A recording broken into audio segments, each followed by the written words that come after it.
지난 시간 로마서 10장에서 사도 바울은 믿음은 들음에서 난다 그랬습니다. 이 들음은 복음의 소식을 전해줄 때에 듣는 그 들음이지요. 그리고 들음은 그리스도의 말씀에서 말미암는다 했습니다. 바울은 이때에 그리스도의 말씀이라고 할 때 흐레마토스 크리스투 했습니다. 흐레마라고 하는 단어를 썼습니다.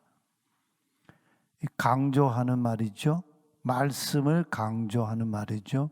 구약으로 말하면 다바르인데, 히브리서 기자의 증언을 보면 하나님의 말씀은 살아있고 그리고 힘이 있으며 양쪽으로 날이선 어떤 검보다 날카롭습니다. 사람 속을 꿰뚫고 들어가서 우리 사람 속을 꿰뚫고 들어가서 혼과 영과 관절과 골수를 가르고 마음속의 감정과 생각을 판별하는 그 말씀이라 했습니다. 여기 그 말씀이 바로 흐레마의 말씀입니다. 저는 이 흐레마의 말씀을 예수님께서 말씀하실 때, 제자들에게, 무리들에게 말씀하실 때 예수님의 그 뜨거운 숨결이 묻어나는 입술의 말씀이다, 이렇게 늘 해석해 왔습니다. 그런데 이런 그리스도의 말씀이신 그분, 요한의 증언에 의하면 말씀이 육신이 되어 우리 가운데 임하신 그분의 그 말씀을 하나님의 백성인 이스라엘이 순종하지 아니하였다, 듣지 아니하였다, 그리고 거슬렀다, 이렇게 10장에서 바울이 이야기하고 있죠. 굉장히 슬픈 그런 이야기이지요. 이스라엘의 역사를, 우리가 구약의 역사를 쭉 보면 참 슬픈 역사예요.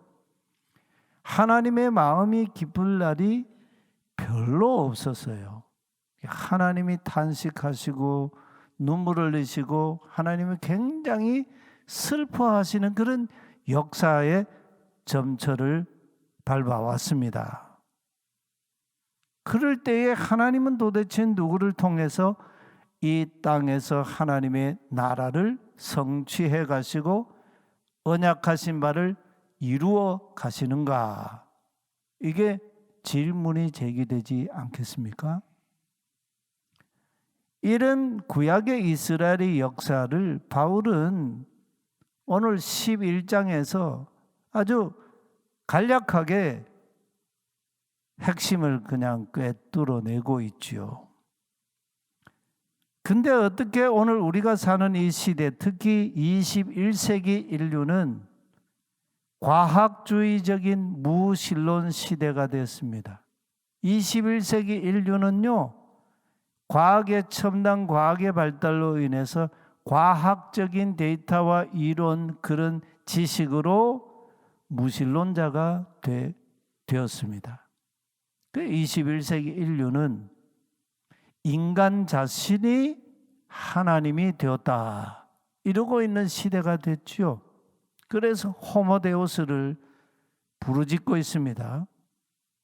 성경 시대 2000년 전 사도들 시대에는 그나마 로마 제국의, 당시 세계를 이렇게 호령하던 로마 제국의 황제, 권력자 황제가 복음이다, 퀴리오스, 주님이다, 하나님이다, 신이다, 이렇게 말하면서 황제를 숭배하라. 이게 그 시대의 시대 정신이고 가치였지 않습니까? 과거의 그런 이 권력자들, 과거에 섬겨오던 신들도 포함하여서 현재의 황제를 하나님으로 숭배하라. 이것이 아우구스투스 시대도 그러고 티베리우스 시대도 그러고 그 이후에 로마 황제들은 줄곧 쭉 이런 역사를 이어갔습니다. 로마의 제국의 초대 황제로 역사가들이 평가하는 아구스투스. 이 아구스투스는 로마 제국 내에, 그 넓은 제국 내에 자신이 제1시민이다, 제1인자다 이렇게 했죠. 그리고 로마 제국의 군대의 모든 대장들의 대장이다. 그리고 로마 제국에서 섬기는 그런 각종 신들을 섬기는 제사장들이 있을 거 아니에요. 그 모든 제사장들 중에 최고 신관이다, 폰티펙스 막시무스라 이렇게 불리기를 좋아했습니다. 또 유대 종교의 방식으로 하면 이 황제가 대제사장이다, 그런 이야기예요. 그러나 이 21세기 인류는 인간 자신이 신으로 군림하고 있습니다. 오늘 우리가 사는 시대의 이 시대의 속성이에요. 시대 가치예요. 그 인간은 또 만몬을 섬기는, 만몬에 종속된, 그래서 만몬을 자기의 그 삶의 표대로 삼은 그런 인간, 신이 된 인간이에요. 하나님 부정하는 무신론 사회가 됐습니다. 그리스도의 말씀을 듣지 않고 거슬렀던 이스라엘 백성들의 역사와 오늘 21세기 인류 사회의 모습이 너무나 흡사하게 빼닮았습니다. 이런 상황에서 우리는 자칫 절망하기 쉽습니다. 이런 시대에 우리가 어떻게 예수 믿고 사는가, 이런 마음에 이 절망감이 찾아들지 않습니까? 우리가 가지고 있는 신앙마저도 포기하거나 또 상실하기가 참 쉽습니다. 우리 중에 누구도 신앙을 스스로 장담할 수 없어요. 평생 예수 믿다가 마지막에 죽음에 이르를 때 신앙을 부인하는 그런 사람도 저는 많이 봤습니다. 예전에 어느 목사님인데요, 이분은 목회하다가 은퇴를 했는데 마지막에 노년에 하나님을 부정하고 죽었어요. 그런 일이 있다는 거죠. 신앙은 장담할 수가 없어요. 시몬 베드로 보셨지 않습니까? 오늘 우리 찬양 때 찬양도 하셨는데, 신앙은 힘으로나 능으로나 장담으로 되는 게 아니에요. 오직 하나님의 성령으로, 하나님의 은혜로 되는 거예요. 그러니까 신앙은 항상 하나님 앞에 겸손해야 되는 문제입니다. 그래서 사도 바울은 오늘 로마서 11장 1절에서 반문으로 시작하고 있어요. 이스라엘의 역사에 이렇게 듣지 않은 불순종과 또 하나님을 거스르는 이 거스름으로 역사가 점철이 됐는데, 그런 역사 속에서 하나님은 어떻게 일하셨는가, 이 반문으로 시작을 하고 있어요.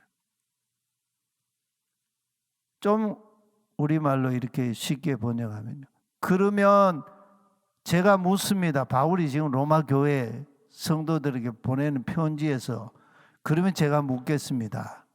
하나님께서 그리스도의 말씀도 듣지 않고 거스르는 자기 백성 이스라엘을 버리셨습니까? 이렇게 반문하고 있어요. 절대로 그럴 수 없습니다. 이렇게 11장을 시작하고 있습니다. 참 하나님 마음이 참 얼마나 이게 복잡합니까? 여러분 자식들이 말 잘 듣는 자식도 있지만 부모의 마음을 애태우는 자식도 있지요. 이제 자식들이 다 이렇게 여럿이 있으면, 요즘은 한둘 이렇게 해서 너무 적어서 그런데, 많은 자식들 중에는 말 잘 안 듣는 자식도 있지만, 그러나 그 중에는 또 말 잘 듣는, 부모의 시키는 대로가 아니고 하나님 보시기에 부모님께 공경하고 하나님 마음에 합한 그런 자녀도 한두 명은 있잖아요. 그래서 역사가 끊어지지 않고 이어져 가는 거죠. 절대 그럴 수 없다. 바울은 아주 단언을 하고 있습니다. 하나님이 이스라엘을 버리시지 않으셨다는 거예요. 그러면서요, 하나님께서 자기 백성을 버리지 않으셨다는 그 증거로 한 사람을 등장시키고 있어요.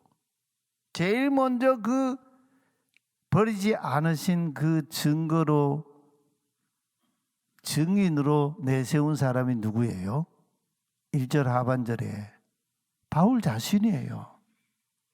이 얘기는 굉장한 역설이 담겨 있습니다.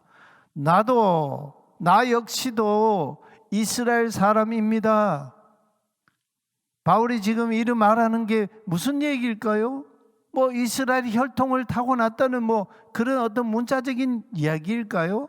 나도 하나님 말씀을 듣지 아니하고 거스르던 우리 조상들, 우리 백성들과 똑같은 이스라엘 사람이었습니다. 라고 하고 있어요.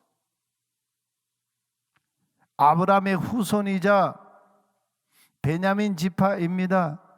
하나님께 말씀을 듣지 않고 반역하던 사람들 다 아브라함의 자손들이에요. 그리고 12지파의 종족에 속해 있었지 않습니까?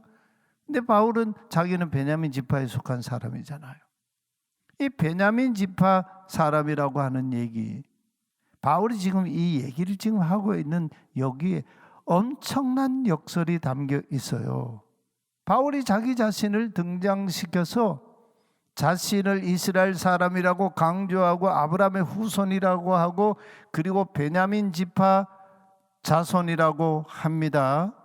이 베냐민 지파는 몇 차례 말씀을 드렸지만 이스라엘의 조상인 야곱이, 족장 야곱이 12아들을 낳아서 12지파의 초석을, 역사적인 초석을 낳았지 않습니까?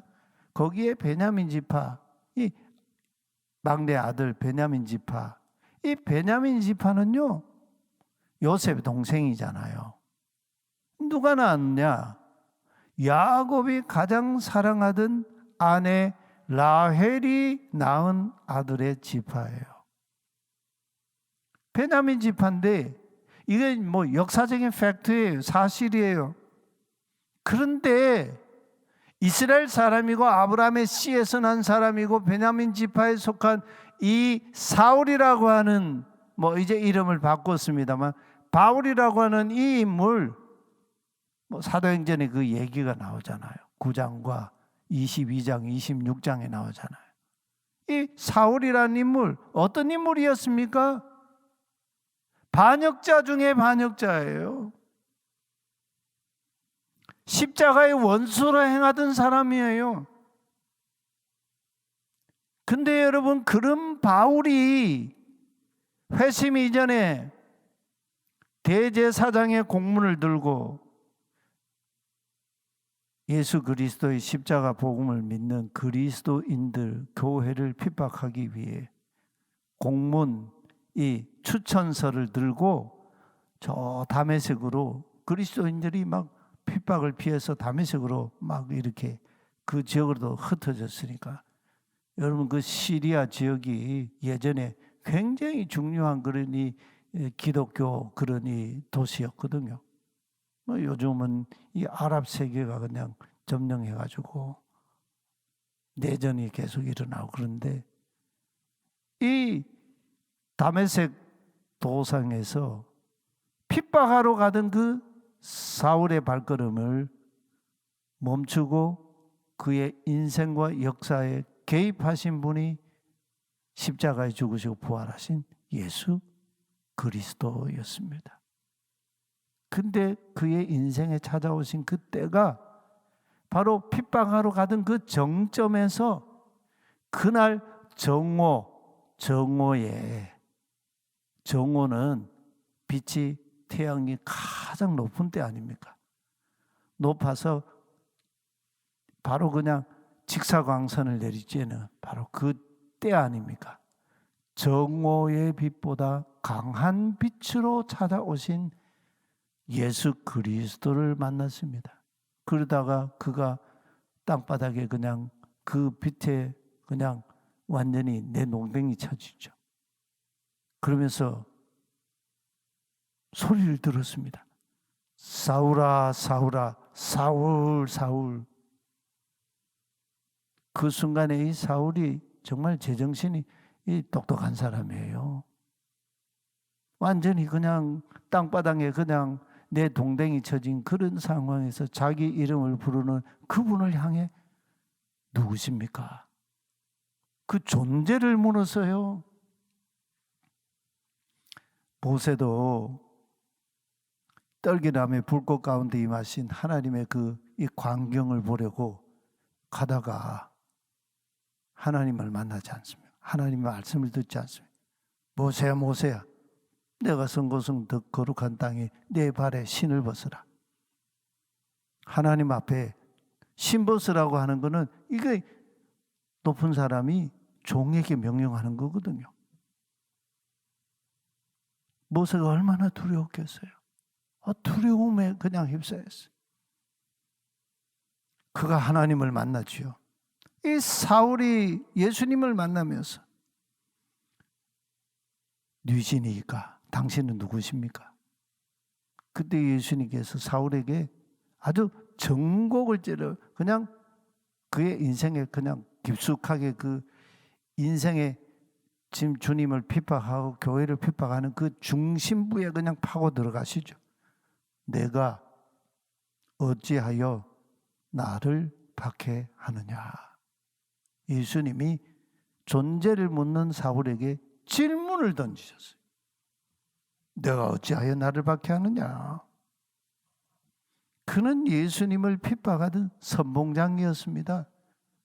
그러니까 반역자였어요. 반역자에서도 우두머리였습니다. 최선봉에 서 있던 사람이었습니다. 교회를 박해하던 사람이었습니다. 그의 고백처럼 자기는 사도라 칭함을 받기에 감당치 못할 자로라. 왜냐하면 나는 교회를, 주님의 몸인 교회를, 그가 나중에 교회를 뭐라고 고백했습니까? 그리스도의 몸이라고 그랬잖아요.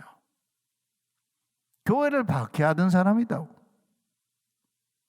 이게 사울의 정체였어요. 반역자예요. 그런데 그 불순종과 거스름의 최선봉에 있던 이 사울이라고 하는 인물을 주님이 그의 인생에 개입해서 찾아오셨는데 그가 주님의 종이 됩니다. 로마서 시작하면서 바울이 처음 던진 첫 말이 뭡니까? 파울로스, 둘로스, 예수 그리스도. 바울은 종이다. 누구의? 예수 그리스도의 종이다. 내 주인이 내가 아니다는 거예요. 따로 있다는 얘기죠. 종이라는 말은 주인이 따로 있다. 그런 얘기 아니에요. 누구를 부르신 하나님이십니까? 이런 사울을 예수님과 복음을 위하여 택한 하나님의 예수님의 그릇으로 이방인을 위하여 임금들과 권력자들 앞에서 서서 예수 그리스도의 십자가의 복음과 부활의 복음을 증언하는 사도로 세우셨다. 부르셨다는 거예요. 이 부르심이 그의 인생을 완전히 바꿔버렸습니다. 이 바울의 인생을 가만 들여다보면 열정 한복판에서 주님의 부르심에 개입하신 자기 인생에 찾아오신 주님 앞에 예수 그리스도와 복음을 위하여 그 열정을 방향을 바꾼 인물이에요. 핍박하던 그 디오코라고 하는 동사가 이제는 자기를 부르신 그리스도를 뒤쫓아가는 분으로 동일한 동사인데 과거에는 핍박하던 자였고 이번에는 주님의 표대를, 주님의 부르심, 나를 부르신 이 표대를 향해서 달려가는 자로 인생의 방향이 완전히 소프트웨어가 완전히 180도로 바뀌어버린 사람이에요.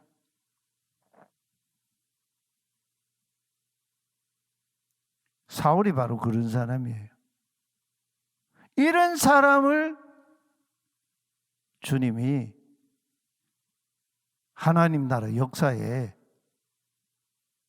은혜로 남은 자로 자기를 부르셨다. 바울이 지금 11장에서 뭔 얘기를 하냐? 자기는 하나님 나라에 남은 자로 부름받은 자다. 이 얘기를 지금 하고 있어요. 그러면서요, 자기 얘기를 먼저 하고 난 다음에 구약의 예언자 엘리야 시대의 사건을 다시 이스라엘의 역사를 해석하는 그런 이 반증으로 다시 가져와서 얘기를 합니다. 열왕기상 18장 19장에 보면 예언자 엘리야 시대의 야훼 신앙의 이 그 현주소를 보여주고 있죠. 이 엘리야라고 하는 예언자가 열왕기상 18장 19장에서요, 그는 하나님을 향한 특심한 열심을 가진 자였어요.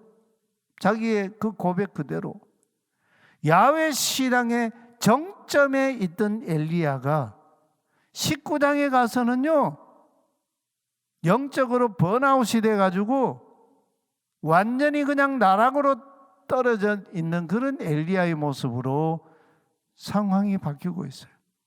자, 왜 그랬을까? 여러분, 우리도 주님을 따르다가 낙심이 될 때도 있잖아요.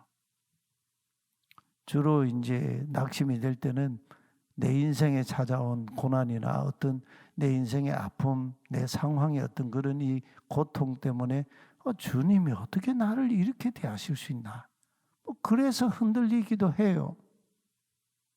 근데 엘리야는요, 야훼 하나님을 향한 열심이 특심이었는데 왜 절망했느냐?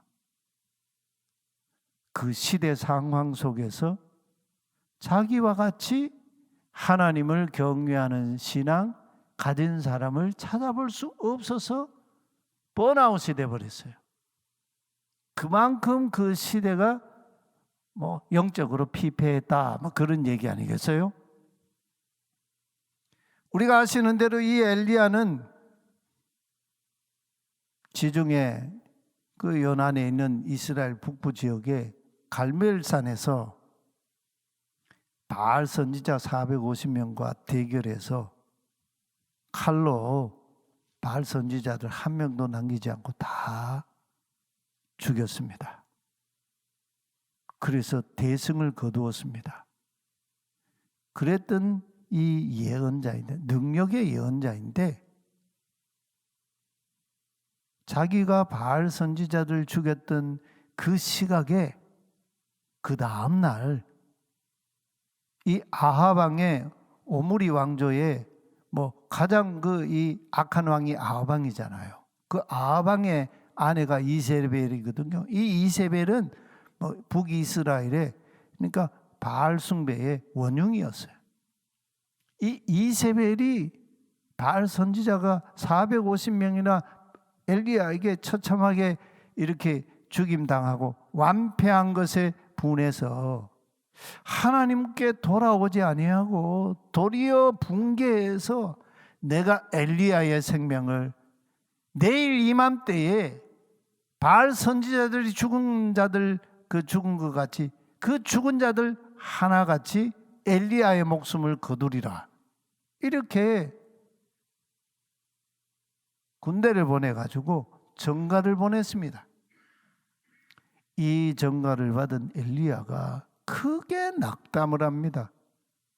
그래서 엘리야가 가만 돌아가는 상황을 보니까 이것은 이제 야훼 신앙은 북이스라엘 땅에서는 끝이 났구나. 이 이스라엘 땅의 야훼 신앙은 이제 끝이 났구나 하고 자기의 생명을 보존하기 위해서 냅다 도망을 칩니다. 어디까지 갑니까? 저 갈멜산에서 이제 바알 선지자를 다 죽이고 아합 왕의 그 궁전이 있는 사마리아로 왔지요. 사마리아에서 브엘세바까지 쭉 도망을 쳤습니다. 거기 거리가 한 170km 정도 돼요. 저기 갈멜산에서 브엘세바까지 하면 약 한 190km 정도 돼요. 직선 거리로요.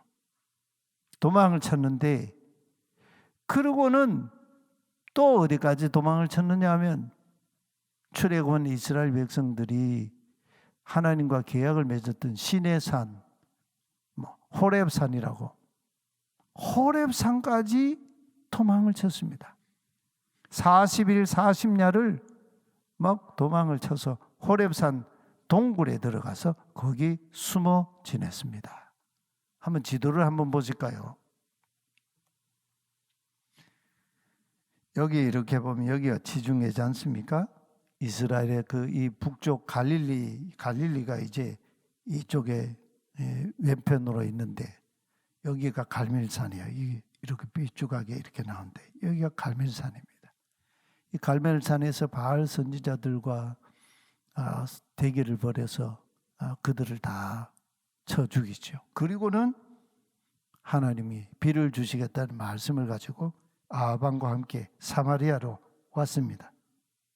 이 사마리아에 왔는데 이세벨이 바알 선지자를 죽인 것 같이 내일 이맘때 그 시간에 엘리야의 목숨을 거두리라, 이런 음모가 일어나는 것을 보고 도망을 쳤습니다.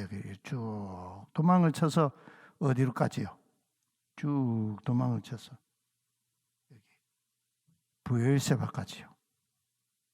브엘세바까지 한 190km 정도 되는 거리를 브엘세바까지 도망을 쳤습니다.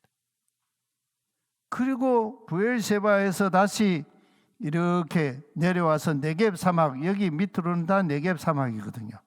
다음 지도를 한번 보실까요?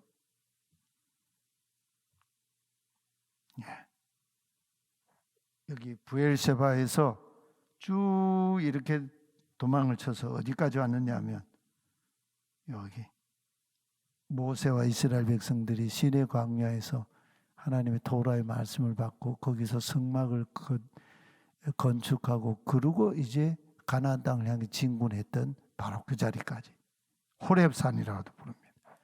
여기까지 도망을 쳤어요. 브엘세바에서 여기 이 호렙산까지는 한 약 400km 이상이 되는 거리입니다. 40일 40야를 도망쳐서 왔습니다. 와가지고 호렙산 동굴에 숨어 있으면서 또 브엘세바 그에서 자기 사환을 이제 거기 머물게 하고는 자기는 네겝 사막으로 광야로 들어와 가지고 로뎀 나무 아래에서 이렇게 앉아서 하나님 앞에 죽기를 원했습니다. 하나님께 불평 섞인 말투로 막 간청을 합니다. 야훼여 넉넉하오니 지금 내 생명 여기서 거둬 주십시오. 저는 저희 조상들보다 낫지 못하니이다. 이러고 있는 엘리야를 하나님이 또 이 먹을 것을 갖다 주시고 격려하시고, 그래서 이 엘리야가 힘을 얻어가지고 또 저 호렙산까지 도망을 칩니다. 거기 동굴에, 호렙산 동굴에 숨어 지낼 때 하나님 앞에 막 토로하지요. 근데 하나님이 엘리야를 찾아오셨어요. 엘리야야, 내가 왜 여기 있느냐? 어찌하여 여기 있느냐? 제가 만군의 하나님 야훼께 열심히 유별하오니 이는 이스라엘 자손이 주의 언약을 버리고 주의 제단을 허물며 칼로 주의 선지자들을 죽였음이니이다. 오직 저만 홀로 남았거늘 그들이 겨우 홀로 남은 제 생명마저 찾아 빼앗으려 하나이다. 이렇게, 이 얘기에 무슨 내용이 깔려 있습니까? 이제 하나님 좀 현실을 똑바로 보십시오. 제가 죽으면 이스라엘 땅에 야훼 신앙을 가진 사람 하나도 없습니다. 그런 이야기예요. 그래서 엘리야가 막 절망한 거예요. 그래서 번아웃 돼가지고 막 도망친 거죠. 호렙산까지 도망친 거죠. 오직 저만 홀로 남았습니다. 이게 엘리야의 현실 인식이었습니다. 그런데 홀로 남아있는 저마저 이세벨이 생명을 찾고 있나이다. 엘리야는 바알 선지자들과 갈멜산 대결에서 완승을 했지만 절망했습니다. 그 이유는 이제 야훼 하나님 신앙을 가진 사람 오직 저만 홀로 남았습니다. 이것 때문에 절망했어요. 생명을 거두어 주십시오. 주님, 이것만으로 족합니다. 그냥 제 생명 거두어 주십시오. 제가 죽고 나면 이 땅에는 하나님 신앙 가진 사람 맥이 끊어집니다. 대가 끊어집니다. 이런 의식으로 하나님을 향해 막 탄식했습니다. 그게 절망의 이유였습니다. 이런 일은 오늘도 반복이 되고 있어요. 제가 우리 교회 처음 부임했을 때요, 지금은 다 은퇴하고 뭐 돌아가신 권사님들도 그 중에는 많이 계시고, 그 권사님들이 저보고 하시던 말씀이 있어요. 젊은이들이 교회 일을 안 하려고 그런다고. 일꾼이 없다고. 근데 그 권사님들 좀 다 돌아가신데도 뭐 상황이 좀 바뀌긴 했지만 여전히 일 잘하고 있거든요. 이게 역사의 실체예요. 어느 때는 뭐 하나님의 군대가 그냥 막 벌떼같이 일어나는 그런 세대가 19세기에 그 선교학에서 보면 뭐 19세기에 세계 복음화에 대한 열망이 막 불이 타올랐어요. 막 성령 운동이 일어나고 막 세계 복음화 운동이 일어나면서 그때 부르짖고 외쳤던 얘기가 20세기에 전 세계 복음화를 부르짖었어요. 20세기에 전 세계 복음화가 안 이루어졌어요.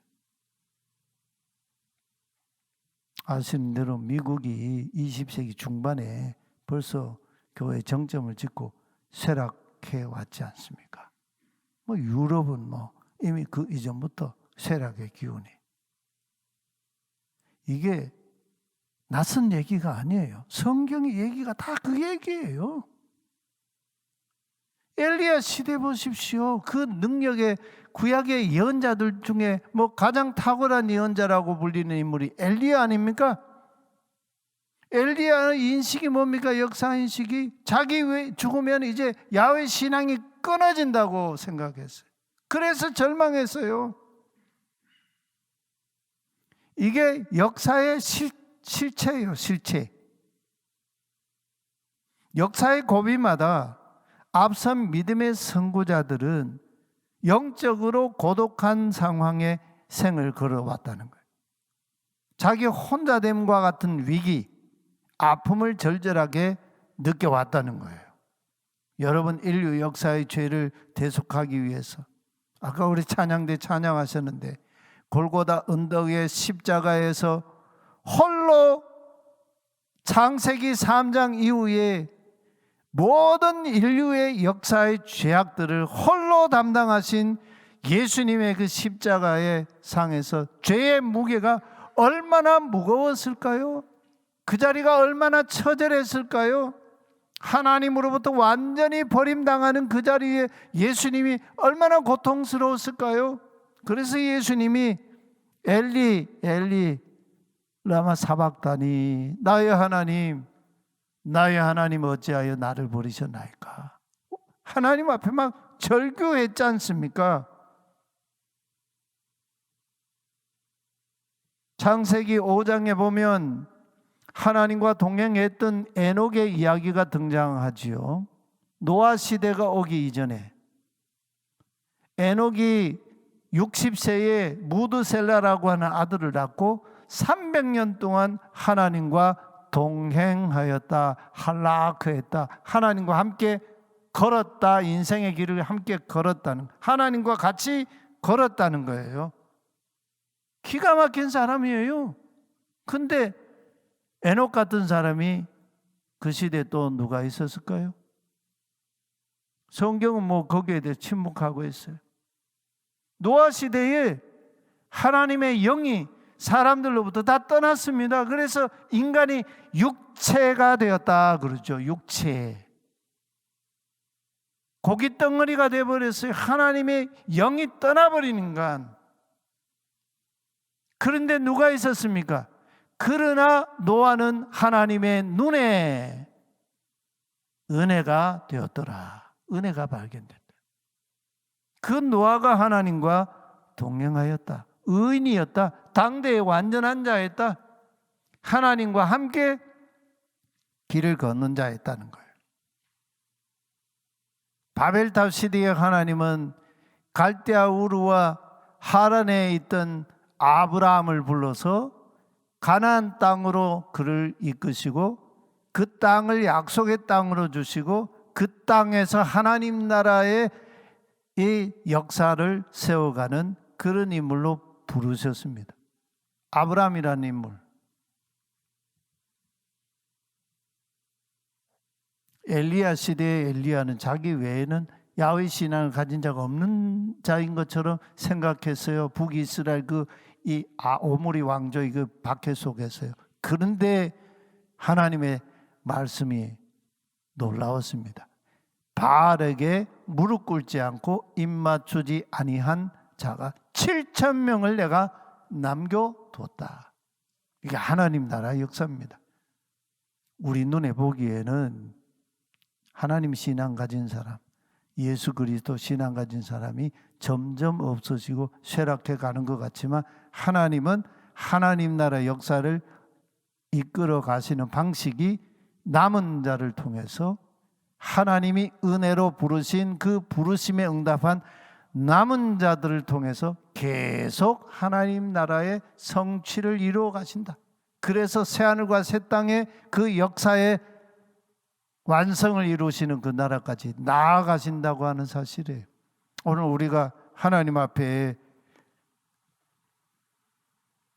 남은 자의 그 은혜를 받아야 되지 않겠습니까? 5절 6절 말씀 우리 같이 읽고 기도하십시다. 찬송하고 5절 6절입니다. 그런즉 이와 같이 지금도 은혜로 택하심을 따라 남은 자가 있느니라. 만일 은혜로 된 것이면 행위로 말미암지 않음이니 그렇지 않으면 은혜가 은혜되지 못하느니라. 아멘. 바울도 그런 고백했지요. 나의 나 된 것은 하나님의 은혜로 된 것이니. 그 다음 말씀이 중요해요. 내게 주신 하나님의 은혜가 헛되지 아니하여. 이게 우리의 고백이 되어야 되겠습니다.